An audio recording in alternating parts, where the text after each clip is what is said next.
All right, Jules, enough E-team. Much as that was fun, let's move on to some quick hits.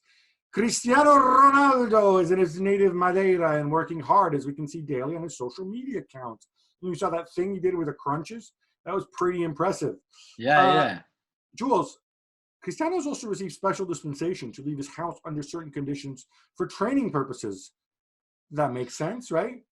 Well, that makes sense mostly because, I mean, Madeira, he's the king of Madeira, right? You can't tell him no about anything he would ask you for. So, but I guess if you take all the precautions, and because you're Cristiano Ronaldo, and I assume there's not many people right now on the island anyway, yes, it's probably okay for except him for the people to who live there year round, obviously. But yeah. But maybe well, Leonardo Jardim is there. But I have to say, like, I know like some people are critical of him for him. I have zero problem with this. Also, because if there's one guy who is going to be maniacally obsessive about his body and keeping himself healthy, it's him, right? I mean, he's got the cryo chamber. I would assume that, he probably has the Purell hand sanitizer chamber and just goes and like dumps himself in it every time he leaves the house. So yeah, I got no problem with that at all. Now, after Jack Grealish, here's Kyle Walker. Jules, which of the two is getting dumber, PR-wise? I think they're both very dumb. Kyle Walker thought it was a good idea to bring some escort girls for a sex party in his flat in Manchester, right in the middle of self-isolation, with a friend as well joining, a male friend. So there was the four of them, which obviously go against everything that the government and people in this country have said about stay at home, save lives, don't do anything stupid. So another very stupid thing done by a footballer this week. This is not the first. I don't think it will be the last either. But Kyle Walker, once again, not covering himself with glory on this one. I think there's also a level of hypocrisy there because, of course, a couple hours after they left, he gave an interview where he talked about, well, it's tough staying home, but we all have to do our part, whatever else. But he apologized for it. Manchester City will fine him.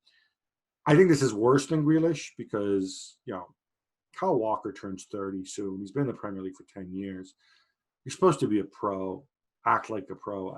Grealish isn't as young as we think because I was surprised if he was 24. But, it's slightly different, having a little axe in your car and spending your night drinking with a mate. I don't know. Maybe they were observing social distancing and they were sitting across the room from each other. Playing PlayStation. Yeah. You can stay quite apart from each other playing PlayStation. I don't know.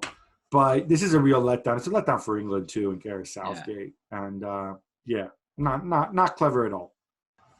Meanwhile, back to Germany, Gab, and Bayern Munich are looking ahead, and they're back in training, I believe today, with players by little groups going back to the training ground for little sessions and stuff. And also what happened since last time we spoke, I think on Friday maybe, Hansi Flick and his contract was made permanent by the club until 2023, which is well deserved.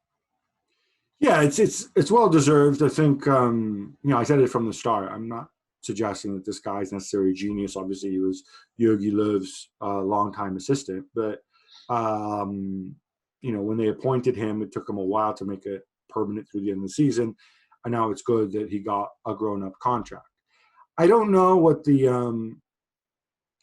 tells us on a macro level, like whether it tells us how bad Kovac was, or whether it tells us that when you have all these phenomenal players, you could put, a Muppet in charge and it wouldn't make a difference. But I think the way Flick has handled himself, the way Bayern have been playing, sometimes the solution is right there under your nose. Not really a surprise, but Willian spoke at the weekend and said he was unlikely to return to Chelsea as he's out of contract in the summer.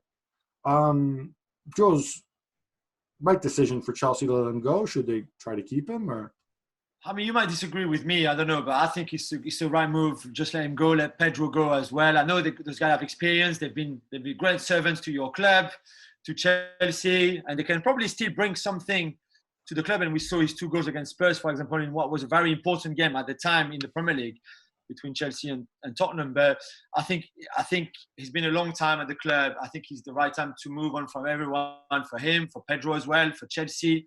They've got very young, promising wingers in Hudson-Odoi and Pulisic, for example. Even Mason Mount can play wide. And I know you're going to say... Hakim Ziyech's coming. And Hakim Ziyech is coming as well. So for me, it's the right decision for Chelsea not to offer Willian or Pedro a new deal and build on what they have now, which, as we said, very young, promising youngsters. Yeah, and save a bundle on wages as well. So would you agree with that as well? Or yeah, I think it's one of the two. I think it's a natural evolution. I mean, I think you need to know what's going on physically with Pulisic and also Hudson-Odoi, who, you know, of course, after his injury, this season's kind of shot anyway. You know, even if he's playing, he's not going to be at his best. But, you know, you're moving forward. You want to get these guys on the pitch. I don't like Mason Mount as a winger, personally. I don't think it's his position. But, you know, you've got so many other options there and so many young players come through. I think it's best to go in another direction. Thanks so much for watching ESPN on YouTube. And for more sports highlights and analysis, be sure to download the ESPN app. And for premium content and live streaming, subscribe to ESPN Plus.